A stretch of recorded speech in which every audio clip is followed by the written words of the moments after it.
Meu nome é Wellington, tenho 34 anos, sou formado em comunicação social e 100% ProUni. Lula, eu te conheci, você no Promissão, fazendo um comício para o Felipe em Diadema. Você tinha acabado de chegar de Cuba, foi a primeira vez. A segunda vez foi na inauguração do Quarteirão da Saúde. E na terceira vez que eu tive a oportunidade de vê-lo, eu já estava fazendo a comunicação audiovisual do PT, lá de Diadema. Minha esposa, e ela ficou até brava, porque ela falou, eu quero ver o Lula. Eu falei, não pode, é só 20 pessoas, fechado lá. E ela foi comigo lá no sindicato.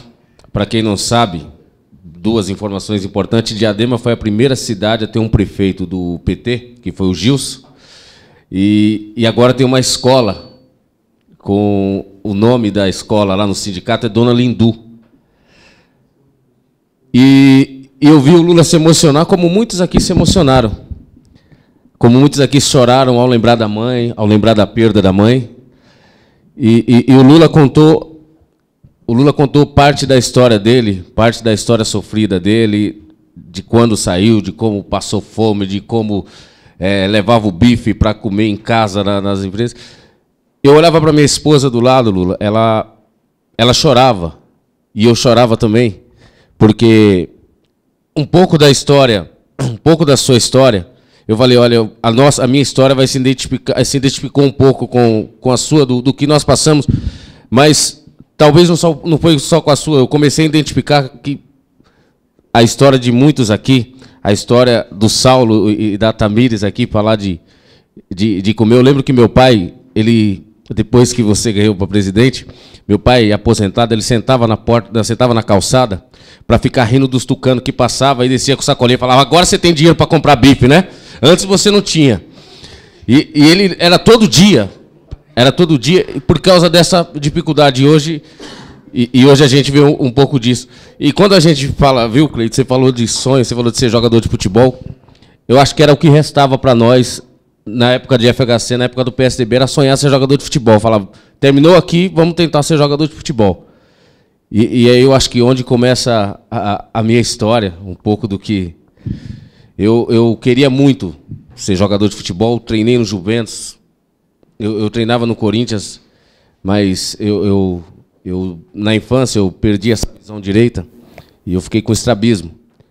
Eu não conheço um jogador que despontou no futebol que teve estrabismo, eu não conheço. Então, se fala de preconceito, já começou daí, não tinha. Então, e eu jogava. Hoje, depois que eu vi o Brasil perder de 7-1, falei, antigamente eu podia falar, antigamente eu podia falar assim, na próxima Copa eu tô, mas hoje eu já não tenho mais idade, eu tenho 34 anos, eu não tenho mais idade para falar isso, né? Mas eu queria muito isso e eu encontrei todas as barreiras possíveis. Falei, o jeito vai ser estudar mesmo, me formar. E aí eu fui para o Senai. O Lula sabe disso, como era difícil, como era concorrido o Senai também. E eu passei no Senai como um dos melhores e tinha que também fazer uma prova para entrar na empresa. Era concorrido também para a empresa bancar o Senai. Eu passei e depois de algumas semanas no Senai, os professores chamaram meu pai e minha mãe e falaram, olha, ele perdeu a visão direita e ele não vai poder estudar, porque se acontecer alguma coisa com a visão esquerda, nós vamos ter que indenizar ele para o resto da vida.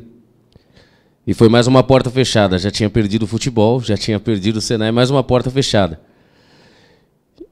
Segue-se fazendo alguns bicos na juventude, fase de alistamento, que era muito difícil. E então, com 18 anos, tirei minha habilitação. Meu pai era motorista de ônibus. Falei, vou ser motorista também. E a minha habilitação, existe uma coisa chamada vedada atividade remunerada. Não posso trabalhar como motorista. O cara não pode fazer nada. Eu me sentia um inútil. Que eu não podia fazer simplesmente nada. Não tinha perspectiva nenhuma de profissão, de trabalho, nenhuma.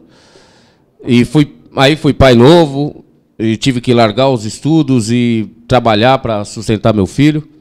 E quando foi em 2003, eu consegui numa empresa de panificação, consegui um trabalho E aí a gente começa a fazer toda a parte política dentro da empresa. Mas em 2008, depois de ter voltado a estudar, eu terminei o estudo e fui fiz o Enem e fiz o ProUni. E no ProUni consegui uma universidade, a Fapcom, e aí já vem os pessimistas, falar, você não vai conseguir, porque é média 8, a faculdade era média 8, você não vai conseguir, como é os economistas de hoje, né? Você não vai conseguir, eu duvido você chegar até o final, porque se você tiver 2 DP, você já perde a bolsa, e nunca desafia um pobre. Não, nunca desafia, porque você tem que provar, você vai provar para ele que você consegue.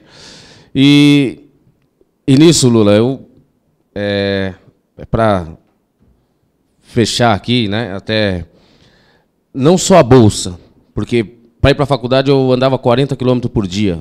Eu tive que comprar um carrinho também, o seu governo deu a oportunidade de comprar um carro. E aí eu me informei. Uma das coisas que eu mais fico chateado é que em 2008, quando eu fiz o ProUni, quando eu comecei em 2009, no mesmo ano eu perdi meu pai e minha mãe. Eles não puderam ver o filho deles formado. Mas,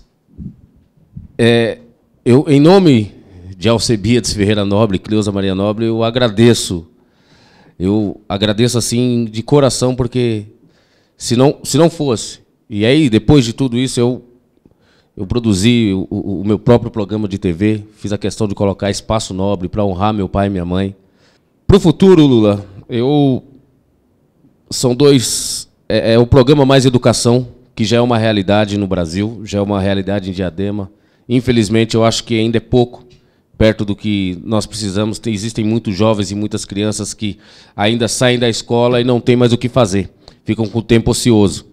E aí o Poder Paralelo traga essa juventude. Eu acho que a criança tem que ficar na escola das 8 às 5. Eu acho que esses 10%, esses 75% tem que investir nisso, valorizar mais o salário do professor. Eu acho que isso para o futuro. E aí, como formado em comunicação, bacharel em comunicação, eu acho que a questão da regulação da mídia e a questão da entrada do 4G, para que os profissionais de comunicação tenha mais acesso, tire esse monopólio da mão de poucas famílias que dominam a comunicação. Bom, e por isso, Lula, mais uma vez eu quero, assim, agradeço a Deus e agradeço a você por ter feito esse programa que me fez bacharel em comunicação. Tá bom?